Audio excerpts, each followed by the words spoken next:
FC headquarters Peshawar हमला, दहशतगर्द कैसे पहुंचे? तमाम मनाजिर मंजर आम पर CCTV फुटेजेस में देखा जा सकता है कि 3 खुदकुश हमलावर एक मोटरसाइकिल पर आए। दहशतगर्दों ने खुदकुश हमलावर को FC हेडक्वार्टर्स के करीब उतारा और मोटरसाइकिल के करीब दुकानों के सामने पार्क की। खुदकुश हमलावर पैदल चलते हुए BRT स्टॉप तक पहुंचा और इंतजार करता रहा। मौका मिलते ही FC हेडक्वार्टर्स के गेट के सामने खुद को धमाके से उड़ा दिया। धमाके के बाद 2 दहशतगर्द फायरिंग करते हुए FC हेडक्वार्टर्स गेट में दाखिल हुए। मोटरसाइकिल पार्किंग में पनाह ली और गोलियां चलाते रहे। FC एहलकारों ने जवाबी फायरिंग शुरू की और दहशतगर्दों का मुकाबला किया। इसी दौरान बख्तरबंद गाड़ी में गेट तक पहुंची। एहलकारों की फायरिंग और बख्तरबंद गाड़ी की मौजूदगी के बायस दहशतगर्द पार्किंग में मैसूर हो गए। फायरिंग के तबादले में दोनों दहशतगर्द हलाक हो गए।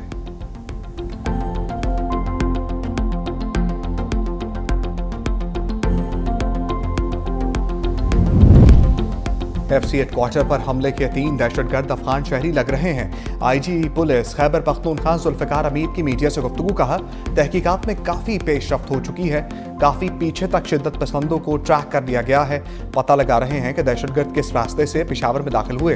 दहशतगर्दों ने जहां रात गुजारी उसकी शनाख्त कर ली गई है। दहशतगर्दों के ज़ेर इस्तेमाल मोटरसाइकिल को तहवील में ले लिया गया और वहां से भी फिंगरप्रिंट्स हासिल कर लिए गए हैं। ताहम अभी तक किसी सोलतकार को हिरासत में नहीं लिया। दहशतगर्द वाक़े का मुकदमा थाना CTD में दर्ज है।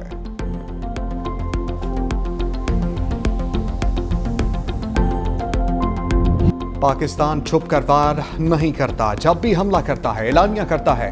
DG ISPR ने पाक अफगान कशीदगी पर अफगान अबूरी हुकूमत के बेबुनियाद इल्जामात मुस्तरद कर दिए। 2 टोक पैगाम दिया, हम अफगान अवाम के नहीं बल्कि दहशतगर्दी के खिलाफ हैं। हमारी नज़र में कोई गुड और बैड तालिबान नहीं। तालिबान हुकूमत रियासत की तरह फैसला करे। हम रियासत हैं, रियासत के तौर ही रद्द अमल देते हैं। वाज़े का खून और तिजारत एक साथ नहीं चल सकते। दोहा और इस्तंबुल मुज़ाकरात में हमने सब कुछ समझाया। वो लोग कहते हैं 6000 TTP के दहशतगर्द पाकिस्तान में दाखिल कर देंगे।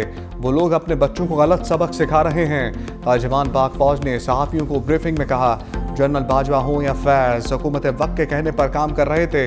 उसी सियासी जमात के अरकान आज भी दहशतगर्दों से बात करने के बयानिए का प्रचार करते हैं। जनरल फैज़ हमीद का ट्रायल कानूनी मामला है, इस पर क़यास आराई ना की जाए।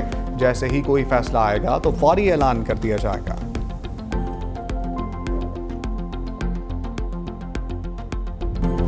इस्लामाबाद कचहरी हमला की मनसूबाबंदी अफगानिस्तान में मौजूद नूर वली महसूद ने की थी। वज़ीर इत्तलात अताउल्लाह तारड़ की मीडिया ब्रीफिंग, कहा इस्लामाबाद के मदाफ़ात में पहली जगह मिली जिसे खुदकुश हमलावर ने टारगेट किया। IB और CTD ने हमले के फौरी बाद 4 मुलजिमों को गिरफ्तार किया। CTD ने साजिदुल्लाह और शीना, कामरान खान, मोहम्मद जाली और शाह मुनीर को गिरफ्तार किया। हैंडलर साजिदुल्लाह और शीना खुदकुश हमलावर और जैकेट को लेकर आया। दहशतगर्दों ने इस्लामाबाद के मदाफात को टारगेट किया। खुदकुश हमलावर अफगानिस्तान का रहायशी है, पकड़े गए। दहशतगर्द इस खुदकुश हमले में किसी न किसी तरह शामिल थे।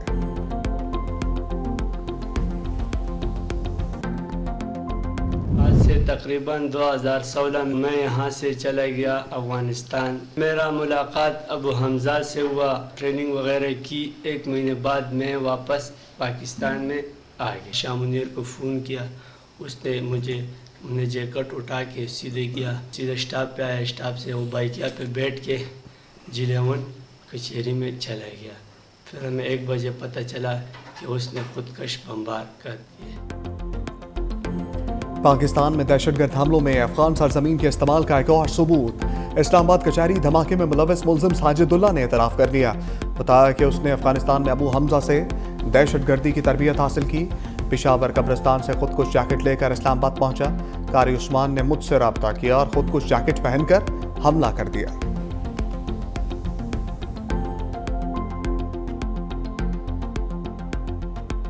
खैबर पख्तूनख्वा में हम दुश्मनों के खिलाफ बड़ा एक्शन।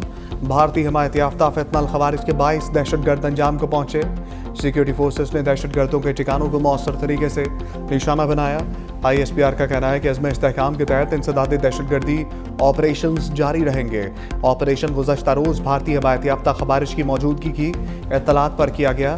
सदर, वज़ीर आज़म और वज़ीर दाखिला का सिक्योरिटी फोर्सेस को खराज तहसीन, मुल्क से दहशतगर्दी के खात्मे के अज़म का इजहार।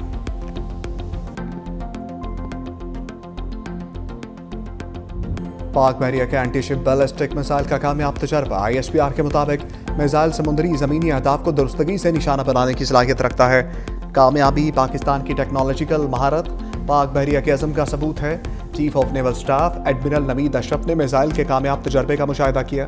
सदर वज़ीर आज़म फील्ड मार्शल सर्विसेज चीफ ने साइंसदानों और कौम को मुबारकबाद दी।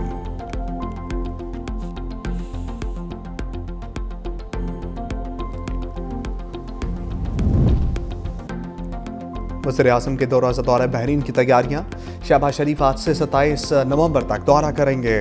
तर्जुमान दफ्तर खारजा के मुताबिक वज़ीर आज़म के हमरा आला सतह का वफ्द भी होगा। वज़ीर आज़म तिजारत, सरमाकारी, तवानाई, टेक्नोलॉजी, तालीम के शोबों में ताउन बढ़ाने पर बातचीत करेंगे।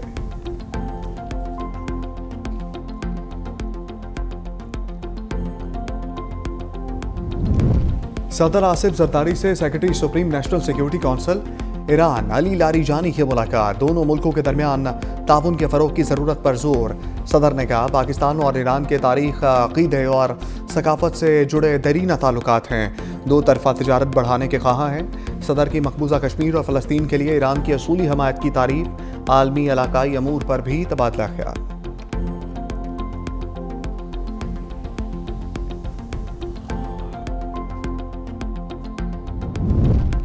ज़ाब्ता अखलाक की खिलाफ वर्जी के इल्ज़ाम पर वज़ीर आला KP Suhail Afridi election commission में पेश। सुहेल आफरीदी के वकील ने इलेक्शन कमीशन पर जानिबदारी का इल्ज़ाम आयद कर दिया। इलेक्शन कमीशन दरखास्त गुजार के साथ मिलकर हमारी मुखालफत कर रहा है। हमने वज़ीर आला पंजाब मरियम नवाज के खिलाफ दरखास्त दी लेकिन उन्हें तलब नहीं किया गया। तलाल चौधरी भी तलब किए जाने के बावजूद कमीशन में पेश नहीं हुए। Chief election commissioner Sikandar Sultan Raja ने सवाल किया कि क्या मरियम नवाज खैबर पख्तूनख्वा गई थी। सुहेल आफरीदी के वकील बोले वज़ीर आला पंजाब के खामन ने फीते काटे, तरक्याती मंसूबों के ऐलान किए। चीफ इलेक्शन कमिश्नर ने कहा तलाल चौधरी पेश होना चाहते थे, उनके भाई का नोटिफिकेशन रोक रखा है। सबके खिलाफ यकसा एक्शन होगा। सुहेल आफरीदी को हाजिरी से इस्तिस्ना मिल गया। समा 4 दिसंबर तक मुलतवी।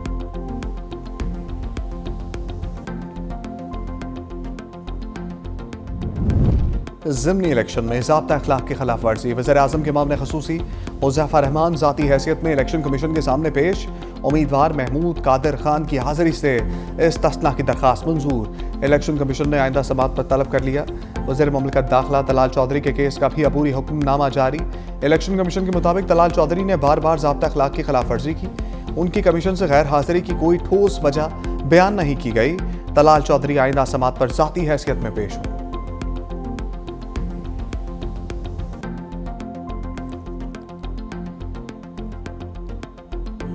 इलेक्शन कमीशन हो या कोई और इदारा हो, वो सब हमारे लिए जो है काबिल एहतराम। लेकिन कुछ पॉलिसीज़ जो आवाम के नुकसान में आवाम को नुकसान देती हो, मुल्क को नुकसान देती हो, उस पर पहले भी तनकीद की है और इंशाल्लाह इसके बाद भी करें। हमारी कोई भी इनिंग जारहाना नहीं है। तमाम इनिंग्स हमारे जो हैं आईनी और कानूनी है और आईन और कानून के मुताबिक जो है हम हक और सच बात कर रहे हैं।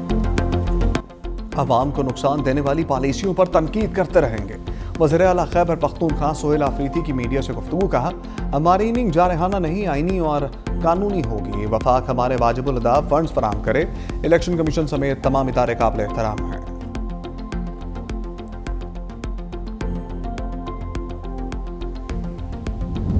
अली अमीन घंटापुर 3 बार बानी पीचाई की इदारों से डील करवाते रह गए।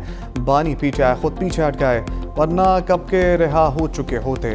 शेर अफजल मरवत का प्रोग्राम हेड ऑन में दावा। कहा अली अमीन गंडापुर को हटाया गया तो किसी ने बानी से कहा कि उसकी कोई कामयाबी नहीं।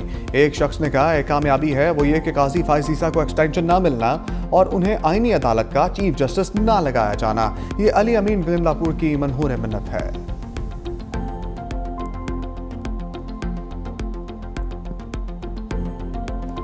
ये आइन तो तबकाती निज़ाम पैदा करेगा। कुछ लोग आइन से मावरा होंगे और कुछ पाकिस्तानी वो आइन के पाबंद होंगे। मैं तो सदर मुमलिकत से भी कहना चाहता हूँ, तीनों मुसल्लह अफवाज के सरबराहान से भी कहना चाहता हूँ कि वो इस तरमीम के तहत दिए हुए इस्तिस्ना या इस तरमीम के ज़रिए दी हुए मराहत उनको अज़ खुद मुस्तरद कर दें और कह दें कि हम ये कबूल करने के लिए तैयार नहीं। मौलाना 27वीं तरमीम के खिलाफ हुकूमत पर भड़क उठे। कहा तरमीम से हुकूमत की मकबूलियत तेजी से गिरी। हाथ मरोड़कर पार्लियामेंट में अक्सरियत हासिल की गई। हमारे अरकान ने तरमीम की मुखालफत की। 26वीं तरमीम हुकूमत, JUI और PTI की मुशावरत से मुतफ़िक़ा मंजूर हुई। 27वीं तरमीम पर एतमाद में नहीं लिया गया। JUI का इस्लामाबाद में मरकज़ी शूरा का इजलास मुकम्मल। 27वीं आनी तरमीम पर मुशावरत।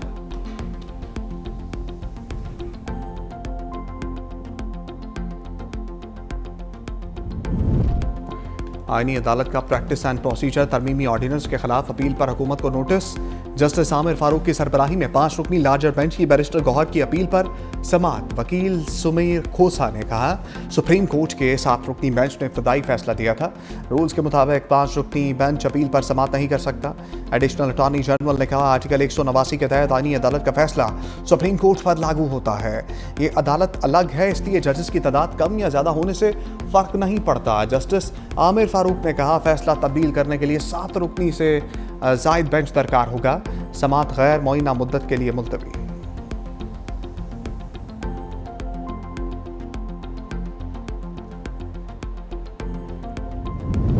आईनी अदालत के बायकॉट पर कोई हतमी फैसला नहीं हुआ। तहरीक इंसाफ के सेक्रेटरी जनरल सलमान अकरम राजा कहते हैं, पार्टी में मुशावरत करेंगे, जिसके बाद फैसला किया जाएगा कि एक अदालत को हम नहीं मानते, इसमें पेश होना है या नहीं। पंजाब में ज़िमनी इलेक्शन इंतहाई मुनफरद थे। वज़ीर इत्तलात अज़मा बुखारी कहती हैं, गालम गलोच फितना के मुकाबले में अवाम की खिदमत के दरमियान इलेक्शन था। ज़िमनी इलेक्शन में अवाम ने नफरत, तकसीम और इंतशार की सियासत को मुस्तरद कर दिया। ज़िमनी इंतखाबात में अवाम ने मुस्लिम लीग को कारकर्दगी पर वोट दिया।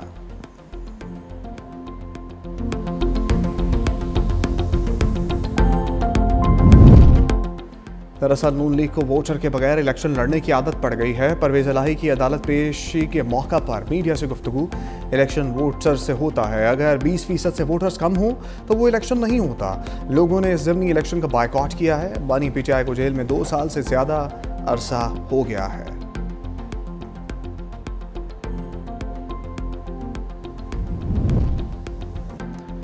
वज़ीर-ए-आज़म शहबाज शरीफ से नौमुंतखब अरकान कौमी असम्बली की मुलाकात। वज़ीर-ए-आज़म की ज़िमनी इंतखाबात में कामयाबी पर मुबारकबाद। कहा, इंतखाबात में कामयाबी कायद नवाज शरीफ के विजन, कारकुनों की मेहनत से मुमकिन हुई। ज़िमनी इंतखाबात में कामयाबी वज़ीर आला मरीम नवाज की मेहनत पर अवाम के एतमाद की अक्कासी है।